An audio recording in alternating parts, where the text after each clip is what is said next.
We've been celebrating a big anniversary here at KTVB, the 70th anniversary of the TV station, but we're not the only ones appreciating a long history made timely by a nice round number.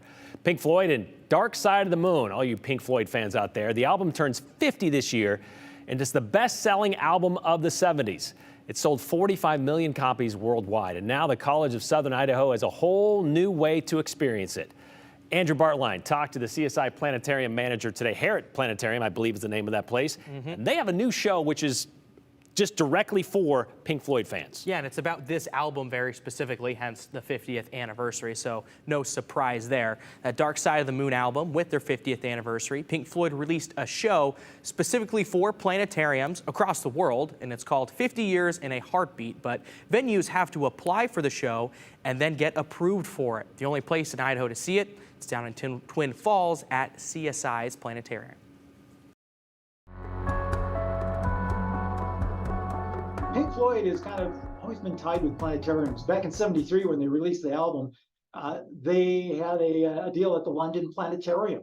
And their music has always played out well in the Dome theaters or visual surrounding. And Dark Side of the Moon centers around themes of time and space. It's only available through the end of March 2024, so just through the one-year period of time anniversary.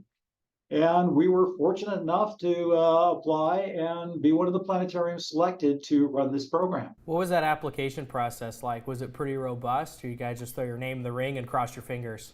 You might think it was pretty robust, but it actually surprisingly wound up to be really easy for us. I don't know about for everybody, but because we have this past history with the company that produced it, having licensed 5 other of their shows, they're familiar with me and our venue.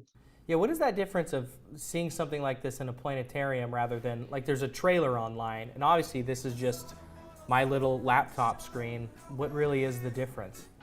So when you take a look, if you visit our website and you watch the trailer, you're seeing a rectangular image.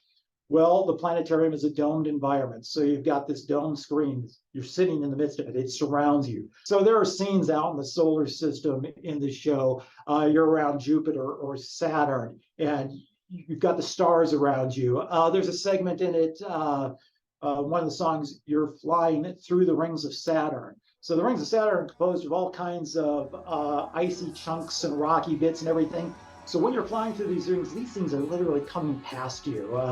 Kind of imagine driving in a car in a snowstorm at night, and the snowflakes are coming out. Well, that's kind of what it is, except there's these boulders and chunks flying by you. So it's an immersive environment. And then you got the Dolby 5.1 sound that just surrounds you. So it's an environmental experience. The show is roughly 43 minutes, and it's the album in its entirety, but Greenewald says it might be a little bit longer. It is a little bit longer, I should say, if you count in credits at the end of the show. The Planetarium also, Brian, is only selling like 50 tickets ahead of time per show. They have 140 seats in total, and they do that because if people come from out of town, they don't want all those tickets to sell it ahead of time. You drive from out of town, and then tough luck. Gotcha. I want to also, it's the Harrod Center is the school for the astronomy. Faulkner Planetarium is the name of the place. Google's your friend. It is my friend. It is. Thank you very much, Andrew.